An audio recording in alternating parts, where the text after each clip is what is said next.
राजा विक्रमादित्य घने जंगल से होकर आगे बढ़े। उनकी तलवार चांदनी की रोशनी में चमक रही थी। उनकी पीठ पर एक लाश लटकी हुई थी, पीली, मुड़ी हुई और दुष्टता से मुस्कुराती हुई। यह बैताल था, पिशाच आत्मा, जो हवा के पेड़ों के बीच से गुजरने पर धीरे से चिल्ला रही थी। विक्रम, बैताल फुसफुसाया, मैं समय बिताने के लिए तुम्हें एक कहानी सुनाऊंगा। लेकिन याद रखना, अगर तुम अपने गंतव्य तक पहुंचने से पहले बोलोगे तो मैं अपने पेड़ पर वापस उड़ जाऊंगा। विक्रम ने कुछ नहीं कहा और आगे की ओर देखते हुए चलते रहे। बहुत पहले कल्याणपुर नाम का एक गांव था, जो एक अज्ञात बुराई से शापित था। हर पूर्णिमा को एक ग्रामीण गायब हो जाता था और कुछ दिनों बाद ही मृत पाया जाता था। उसकी आंखें खुली हुई थीं और मुंह डर से मुड़ा हुआ था। गांव वालों ने एक चुड़ैल के बारे में फुसफुसाया, जो जंगल के किनारे पुराने मंदिर में रहती थी। एक दिन राघव नाम का एक बहादुर युवक कल्याणपुर आया। वह एक विद्वान, निडर और बुद्धिमान था। जब उसने गांव की दुर्दशा के बारे में सुना तो उसने रहस्य को उजागर करने की कसम खाई।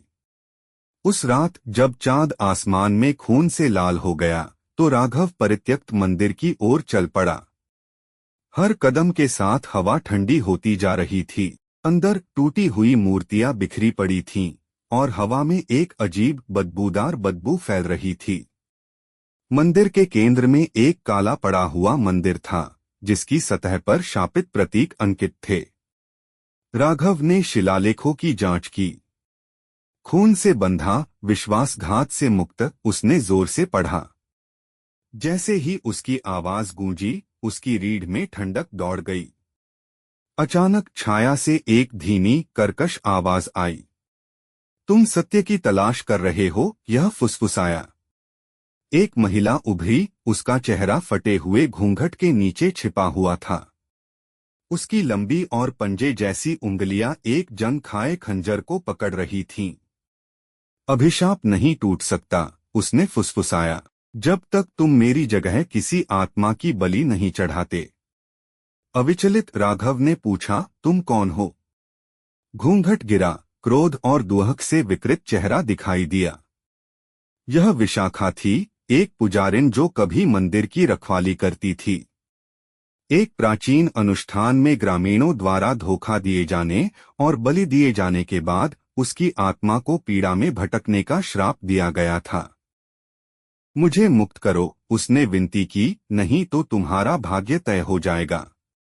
राघव, बुद्धिमान लेकिन जिज्ञासु, ने दूसरा रास्ता तलाशा।